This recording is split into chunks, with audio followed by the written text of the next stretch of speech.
Friday Sermon, 14th March 2025. The special bond between Ramadan and the Holy Quran. His Holiness, may Allah be his helper, quotes the Holy Quran. The month of Ramadan is that in which the Quran was sent down as a guidance for mankind with clear proofs of guidance and discrimination. Chapter 2, verse 186. His Holiness, may Allah be his helper, said, our attention has hence been drawn especially toward reciting the Holy Quran during Ramadan.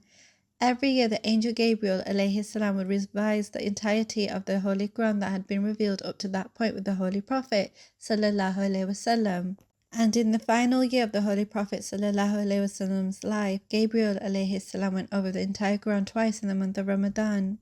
Simply reading the Quran is insufficient. His Holiness, may Allah be his helper, said that during Ramadan, lessons on the Holy Quran are arranged in the mosques, incorporated within Tarawih prayers, and the recitation of the Holy Quran is played on MTA, which everyone should listen to. However, to truly benefit and reap the blessings, we must understand and act upon the Holy Quran. For those who don't understand Arabic, there are translations of the Holy Quran. We should also listen to the lessons as well as various sermons of the Caliphs explaining the Holy Quran. His Holiness, may Allah be his helper, said that at the outset of the Holy Quran, God Almighty says, "This is a perfect book, there is no doubt in it. It is the guidance for the righteous." Chapter 2, verse 3. His Holiness, may Allah be his helper, said that in order to truly be righteous and truly be a believer, God has ordained that we must act according to the Holy Quran.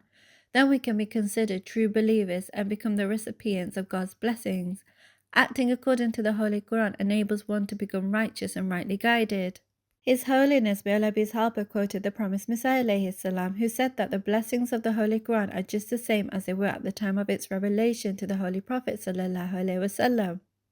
This in fact is a claim of the Holy Quran that its blessings are continuous. Acting according to the Holy Quran helps save one from going down the paths of misguidance. Understanding the deeper meaning of the Holy Quran. His Holiness, may Allah be his helper, said that as per the practice of the Holy Prophet sallallahu alaihi wasallam, we should strive to complete an entire reading of the Holy Quran during the month of Ramadan. We should read the Quran and find aspects of the Holy Quran that are for us to act upon. His Holiness, may Allah be his helper, said that some people think the Holy Quran is a very difficult book. However, God states, "And indeed we have made the Quran easy to understand and to remember, but is there anyone who would receive admonition?" Chapter 54, verse 18. His Holiness, may Allah be his helper, said that this is God's claim, the same God who created mankind and best knows its nature and capacities. That same God says that he has made the teachings of the Holy Quran easy, and so one must strive to act according to it. Those who do will surely be successful. The Holy Quran outlines the do's and don'ts of life and the ways of worship. It has given guidelines of society and societal dealing so that they can be implemented, leading to a peaceful life, a peaceful environment, and enabling people to attain the blessings of Allah. If we understand this, we will continue receiving God's blessings. The atmosphere of our homes will be peaceful and the society around us will be peaceful. His Holiness, may Allah be his helper, said that as Ahmadis we are fortunate to have accepted the promised Messiah alayhi salam, who came as a judge and just arbiter of the time. He highlighted and uncovered the fine and hidden meanings of the Holy Quran. It would be unfortunate if we do not take advantage of the meanings of the Holy Quran explained to us by the promised Messiah alayhi salam, nor act according to them. If we take advantage of this, we will set ourselves up for success. Promised Messiah alayhi salam said that many people have forgotten the Holy Quran in this era, but as part of God's promise in which he says, "Verily, we ourselves have sent down this exhortation, and most surely we will be its guardian." Chapter 15, verse 10. There are also the explanations of the Caliphs, such as the Grand Exegesis by Hazrat Mirza Bashiruddin Mahmud Ahmad radiyallahu anhu, second Caliph of the Ahmadiyya Muslim community. Such works are also being translated into various languages of the world for all to understand. Acting upon the commandments of the Holy Quran.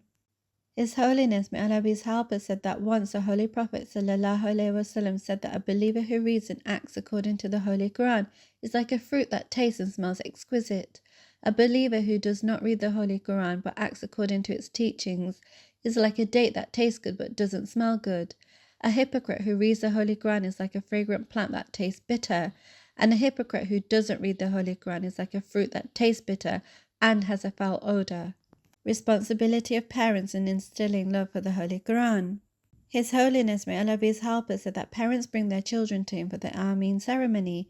While parents have fulfilled an aspect of their duties by helping their children complete their first reading of the Holy Quran, they must also develop a lasting desire in their children to read the Holy Quran.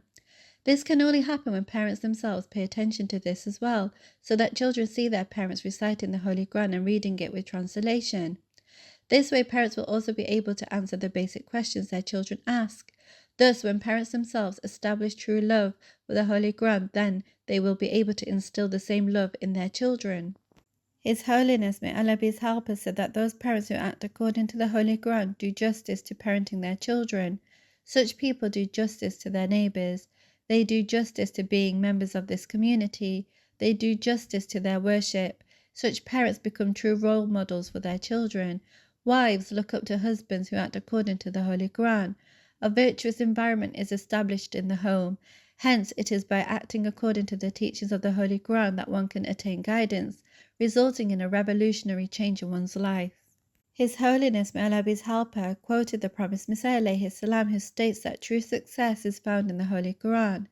His Holiness, may Allah be his helper, said that these days the unrest in the Muslim world whereby Muslims are dying at the hands of other Muslims, governments are at odds with their people, the people are against their governments, there are killings and uprising. This is all because of straying from the teachings of the Holy Quran. If they were to act according to the Holy Quran, then none of this would happen. Yet they are unwilling to accept the one sent by God in this era. If they do not accept the promised Messiah alayhi salam, then they cannot find true success rooted in the Holy Quran. The promised Messiah alayhi salam states, "Only those will succeed who follow the Holy Quran." Success is impossible and inconceivable if one forsakes the Quran. These people are pursuing an imaginary hope in search of success. Keep the examples of the companions before you. When the companions followed the Prophet ﷺ, it gave precedence to religion over worldly affairs. All of the promises made to them by Allah Almighty were fulfilled. Initially, the opponents would mock the companions and say that those who cannot even leave their homes with freedom claim that they shall be given kingdoms. However, when the companions lost themselves in obedience to the Messenger of Allah ﷺ, they attained all that they were long deprived of, remaining firmly attached to the Holy Quran. His Holiness, may Allah be his helper, said that in places like Pakistan, where the true teachings of the Holy Quran have effectively been abandoned, they also stop Ahmadis from reciting the Holy Quran. They should realize that no matter what they do, they cannot remove the love for the Holy Quran from the hearts of Ahmadis. Ahmadis should also remain mindful of this fact, and especially during the month of Ramadan, they should strive to attach themselves more so to the Holy Quran. The Holy Prophet ﷺ stated that to safeguard ourselves and our future generations, we must attach ourselves to the Holy Quran. Similarly, the Holy Prophet ﷺ said that one who recites the Holy Quran before others is like one who gives alms in the presence of others. A person who recites the Holy Quran in secret is like one who gives alms in secret. Hence, we should ensure to keep the alms of reciting the Holy Quran alive, whether it be in public or private. His Holiness, may Allah be his helper, said that the Holy Prophet ﷺ said there are two types of people whom it is permissible to be envious of. One who has been granted the Holy Quran and recites it day and night, and the other who is given wealth and he spends it where it ought to be spent, such as in the way of Allah. His Holiness, may Allah be his helper, said that on the subject of wealth he would also like to respond to those who question the need for Jannah. The Holy Quran itself has stated that financial sacrifices are necessary. The Holy Prophet ﷺ also said that spending money in the way of Allah is something for others to be envious of. Hence, by reading the Holy Quran, one receives answers and responses to their questions. His Holiness, may Allah be his helper, quoted the promised Messiah alayhi salam, who said that one should strive to recite the Holy Quran in a melodious and mindful manner. In other words, where there is mention in the Holy Quran of prayer, they should pray. When there is mention of punishment, they should seek to be protected against it. In doing so, we will remain protected against many ills and vices. In today's Western world, many become influenced negatively and embroiled in vices. However, by carefully reading the Holy Quran, we can pray to remain safeguarded against such things. The hard-hearted can become soft-hearted by reading the Holy Quran. The Holy Quran is like an orchid that has a plethora of varying types of fruits to pick from. Hence, we should analyze whether we are benefiting from the Holy Quran and whether we take up its commandments and pray to be safeguarded against its mentioned punishments. His Holiness, may Allah be his helper, said that when we implement the teachings of the Holy Quran, we will be benefiting not only ourselves but our future generations, and we will be working towards achieving the very purpose of our creation. Hence, especially during the days of Ramadan when we are focusing on the Holy Quran, we should also vow to maintain this focus and that we will strive to act according to its teachings. We will strive to inculcate a lasting love of the Holy Quran in our children. When we do so, then our lives will remain successful. His Holiness, may Allah be his helper, pray that may Allah enable us to not only recite the Quran during Ramadan but to understand it as well. May we vow to act according to this, maintain this vow and make it a part of our lives throughout the year.